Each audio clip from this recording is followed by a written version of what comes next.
Өзіміздің қазақ балаларымыз өзімізді атып жатса, бізді кім қорғайды? Бәрің сотталасыңдар. Иә, менің ақшаға жалдаған адвокатым маған сөйтіп айтты. Следовательдің жанында отырып. Шыққаннан кейін де маған бүйтіп айта берді. Ну, көрдің ба? 269 статья, сен білесің ба? Сен террористсің. 272 сен рұқсат етілмеген митингіге қатыстың. 2 статьямен сен жоқ дегенде 8 жыл, әйтпесе 18 жылға сотталасың деп адвокаттың өзі. Менің ақшаға жалдаған адвокатым. Басымнан соққы өзім ойлаймын, қатты алдым. Басым айналып жүрді. Ештеңе есімде жоқ болып, қайда келгенімізді де түсінбей сөйтіп кішкене сөйтіп жүрдім. Қатал, өте қаты кездері болды. Мына бетімізді көреді, стенаға басымызды бірақ соғып әдейіге. Сонда екі қолымыз байланып жатыр. Екі бетімізден жатырмыз, былай екі қолымыз артта. Сонда мына арқамызға шығып ап, кәдімгідей балалар ойнайтын жерге барғанда батутта секіреді ғой. Сол сияқты біздің тура мына арқамызға шығып ап, екі аяқтармен секіріп бүйтіп.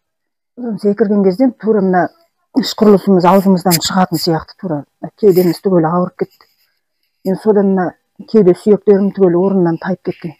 Өте ауыр нәрсе көтерген кезде бір байқамай көтеріп қалам, кейде ұмытып. Сол кезде кірт етіп, оның орнында тұрған жоқ екені білініп кетеді өзіме. Қатты ауырады. Содан қайтадан алып келді, қайтадан алып кеп, Затон полиция бөліміне әкелді. Сол жерде ИВС-ға есіктен кіргізіп тастай салды. Сол жерде отырған қыздар түрімізді көріп шошып кетті, көтеріп темір төсекке жатқызды. Сол жерде мен бір аптадай тұра алмадым орнымнан.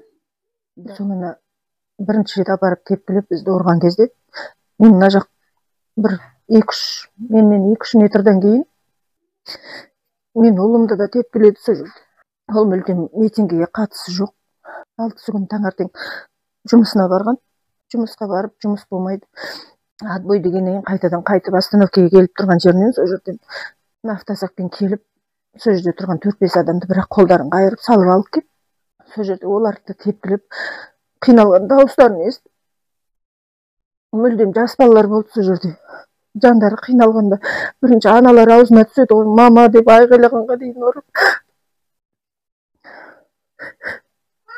ИВС-қа кеп тастағаннан кейін ана бала қайтыс болыпты, мына бала қайтыс болыпты деген естіп, мен балам қайда екен, оны да бір жерге өлтіріп тастадым екен деп. Ой, мен не тамақ ішпей, не денемнің ауырғаны басылмай, балам да қатты зардап шеккен. Екі бүйректерінің сырт жақтары қанталап кеткен. Оның да денсаулығына көп зиян келген. Жұмыс істеп өзімді өзім қарайын, өзімді өзім дәрімнің ақшасын болса да өзім табайын деп етсем, оған 1-2 жерге жұмысқа кірдім.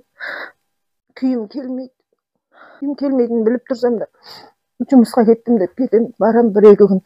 Бұрынғы өзімнің кәсібім бойынша тамақ істеп, сол аспаз болып, жұмыс істеп, ақша тауып, сөйтіп жүргім келеді. Оған қазір аспаз болмақ түгілі ыдыс жуатын жерде мен жарты сағаттан артық тік тұрып жұмыс істей алмаймын.